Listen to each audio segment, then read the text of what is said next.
Parshas Shemos. We're starting a new Parsha. We're starting a new Chumash. This is the second of the 5 books of Moses. It's Sefer Shemos and it's Parshas Shemos. So there are a number of very important, significant milestones that this Parsha marks, and one of them is the birth of Moshe Rabbeinu, of Moses. The Torah in Perek Beis, Pasuk Aleph in Shemos, that's chapter 2, verse 1, reads as follows: Vayelech ish mi beis Levi, and a man from the house of Levi went. Vayikach es bas Levi, and he took the daughter of Levi.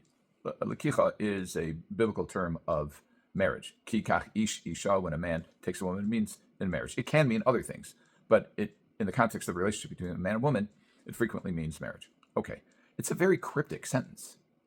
A man of the house of Levi went and married a daughter of Levi.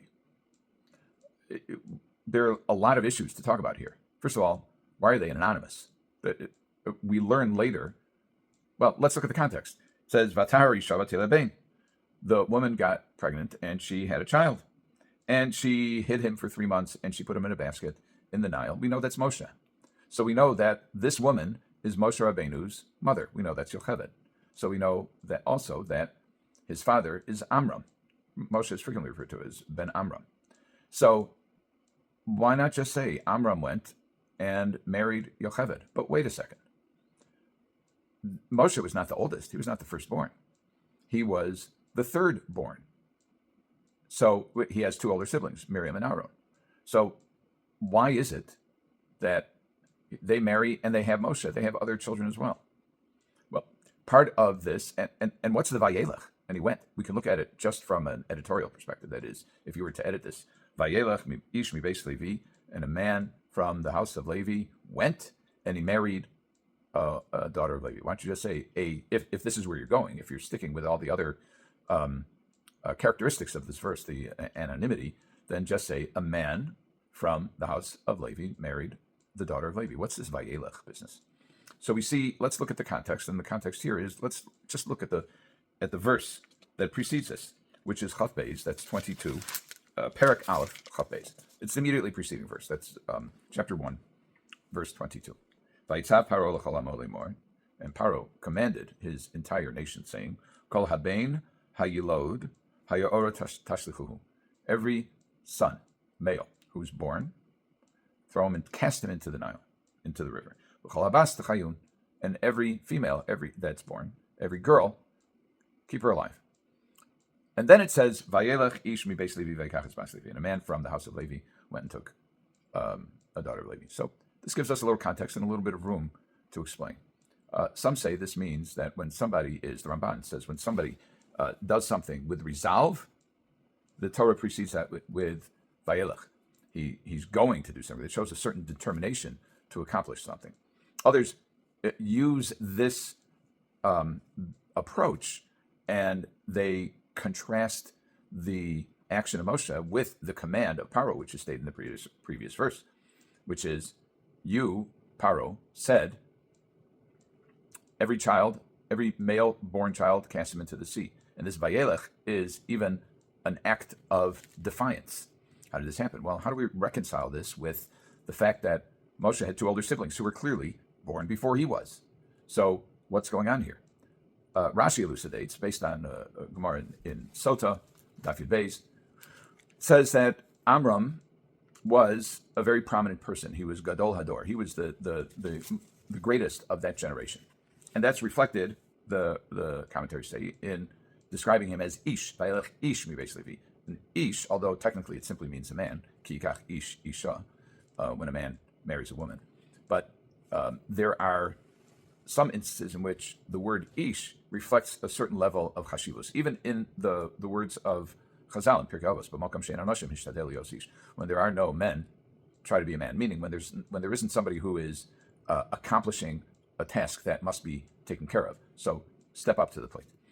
So the context is one of secrecy, because Moshe is born and he's hidden with his mother for 3 months, and then he's hidden in a basket.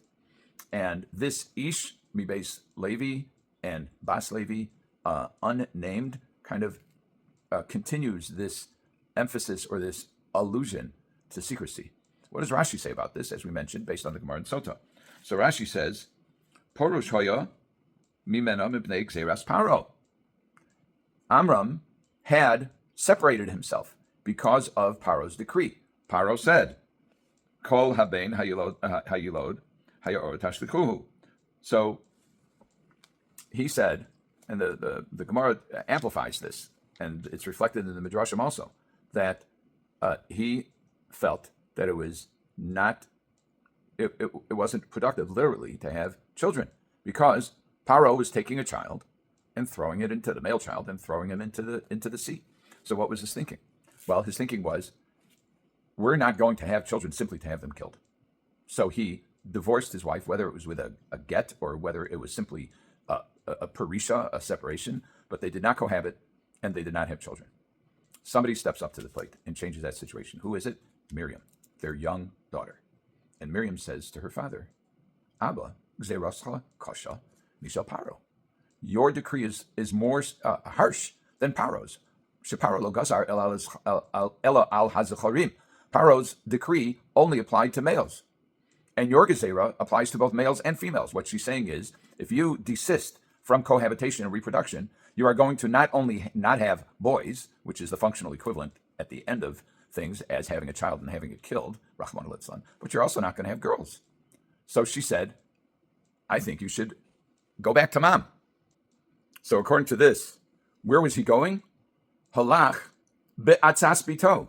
He went following his daughter's recommendation, his daughter's advice. And this word, halach, actually is used in the Torah and Tanakh to talk about following advice. Asher ish asher lo halach ba'atzas v'sho'im. The very first verse of Tehillim says, happy or praiseworthy is the man who hasn't followed the counsel of the wicked. So we're beginning to get an appreciation here that Amram was had decided that he was not going to live with Yocheved because doing so would cause the pain of having a child only to be killed. And according to Chazal, all the other Jews did the same. In other words, this was Amram's gezerah, his decree. Now, was it actually a decree, or did they just follow it?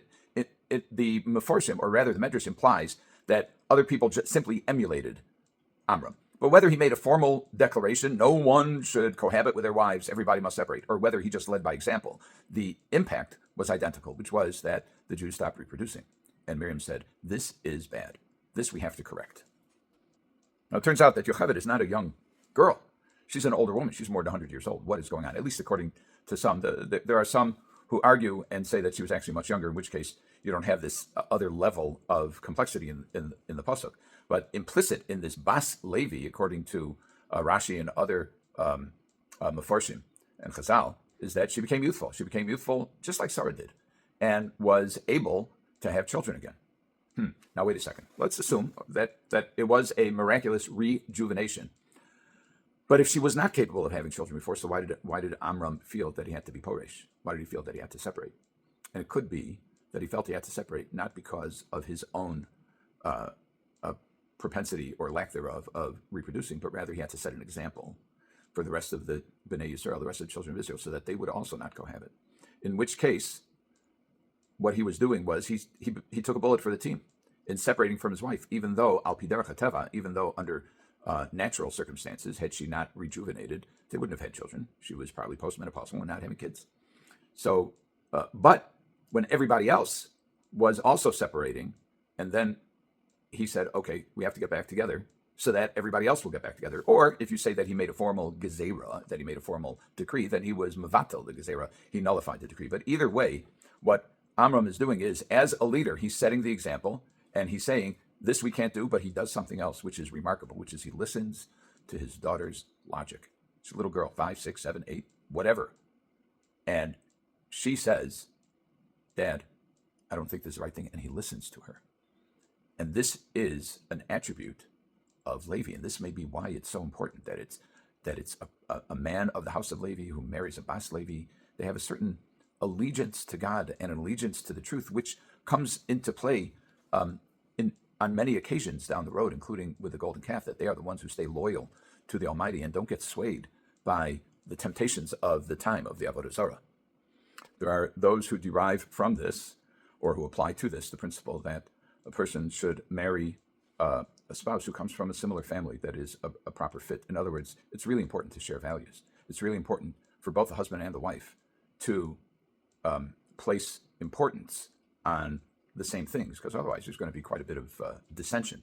And here, they were on the same page. They were willing to defy the power of the day, even at presumably at the penalty of death, and they were willing to listen, at least Amram was willing to listen to his daughter, his little daughter, when she said the truth. And this attribute of truth was passed on to little Moshe. Moshe emes v'saraso emes. Moshe is truthful, and his Torah is truth. Have a good Shabbos.